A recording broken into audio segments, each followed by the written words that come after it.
AutoCAD allows to define complex line types with different color. In this demo, I'll show you how to create a multicolored line entity in AutoCAD.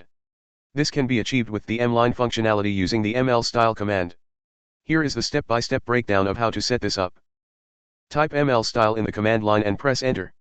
In the Multiline Style dialog box, click New. Give your new style a descriptive name. Click Continue.